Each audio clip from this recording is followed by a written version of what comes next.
De um lado, a resposta da religião cristã, que diz: na morte eu me vou encontrar com Deus. Na morte eu me vou encontrar com este Deus, pessoa a pessoa, e neste encontro pessoal eu vou ter uma avaliação de minha vida. Nós vamos mais tarde ver isso de maneira mais detalhada. A outra resposta, que vai na outra direção, é a resposta dada pelo Espiritismo, que diz: na morte a pessoa não está totalmente evoluída, ninguém evoluiu a sua personalidade plena. Então, fazer o quê? A pessoa tem que reviver uma segunda vivência para, através desta segunda vivência, terceira vivência, quarta e assim por diante, evoluir. Eu gostaria de mostrar esta situação inicial também, através de um outro esquema que nós vamos pôr aqui no projetor, o que os senhoritas e senhores vão ver, estão vendo aqui, é basicamente o mesmo esquema. Nós vemos a vida humana, nascimento, corre a vida até o momento da morte. Nós podemos dizer, no decorrer desta vida, a pessoa desenvolve a sua personalidade, realiza o seu projeto de vida e, num certo momento, chega aqui ao fim desta vida, morre. A pessoa está agora nesta situação aqui. Morreu. Constatamos que da possível evolução que iria até este nível de evolução plena, a pessoa evoluiu uma parte, evoluiu aquilo que aqui está em azul. E a questão é agora, como é que a coisa continua? Será que a pessoa termina aqui simplesmente a sua vida, acabou, ponto final?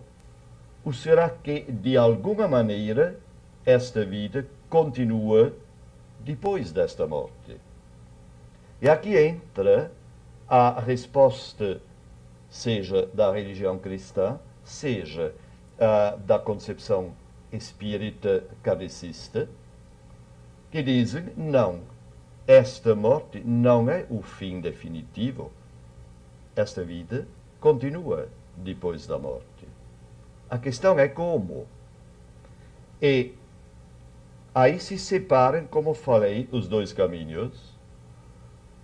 Uns dizem: esta continuação da vida se faz repetindo esta vida. Repetindo esta vida por quê? Porque a pessoa evoluiu até este nível no decorrer de sua vida e tem tudo aquilo que lhe falta.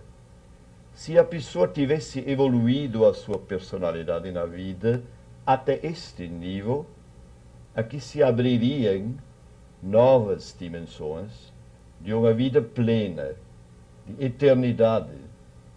Só que a pessoa não está neste nível, ela está aqui embaixo. Então, fazer o quê? Diz a doutrina da reencarnação, vou mostrar isso numa terceira lâmina, diz a doutrina da reencarnação. Então, se a pessoa, nesta sua primeira vivência, conseguiu evoluir até este nível, ela tem que voltar. E tem que viver uma segunda vivência, e no decorrer desta vivência evoluir e limpar o seu karma, Aí vai chegar a um ponto mais evoluído, mas não o bastante, porque deveria estar aqui em cima. Em vez de estar aqui, está aqui embaixo. Então volte outra vez e vive uma terceira vivência, aqui em vermelho, evolui bem, mas não o bastante. Vive uma quarta, vive uma quinta, vive uma décima e assim por diante, até enfim conseguir um nível de evolução plena. Esta, em síntese, é a resposta dada pela doutrina da reencarnação. Parece que temos um telefonema de um senhor Lauri de Santa Maria, que ligou para nós através do 0800. Então, por favor, qual é a sua pergunta? Qual é a sua questão? Doutor Blank. Sim. Na morte, o ser humano se torna definitivo. Em que sentido ele se torna definitivo? Tá bom. Eu mencionei isso só em termos gerais. Em que sentido se torna definitivo? No decorrer de nossa vida, nós nunca somos uma personalidade formada de maneira definitiva, de tal maneira que eu posso dizer, assim sou eu. Amanhã já eu sou diferente. Fazendo a próxima experiência, eu já vou acrescentar algo àquilo que eu sou. Este processo continua a vida toda. A vida toda, a minha personalidade muda.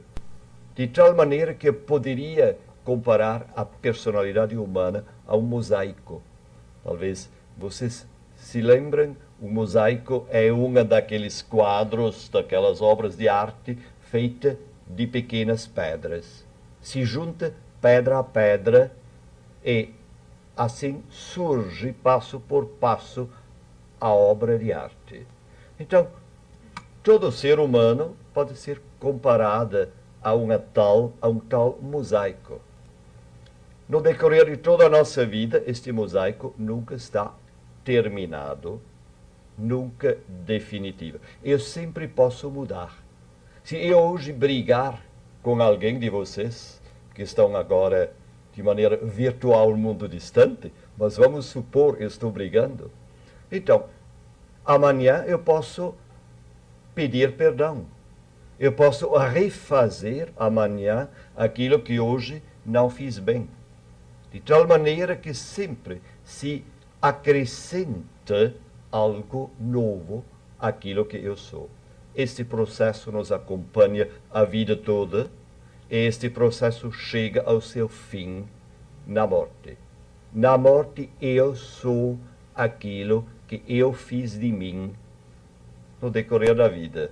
E é isso que estou chamando, na morte, a pessoa se torna definitiva.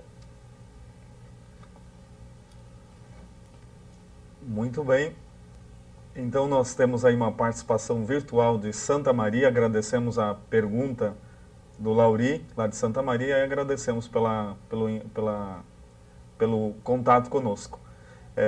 Aviso também que há aqui pessoas na sala de geração 1, alunos convidados que participam desse curso, né? E agora gostaríamos de perguntar à professora Cristiane, né, que aborda aí a temática dos novos movimentos religiosos, sobretudo como é que se encontra a situação do quadro brasileiro, né, do quadro religioso brasileiro, professora. O quadro religioso brasileiro é muito interessante, porque, de um lado, isso mostram pesquisas recentes,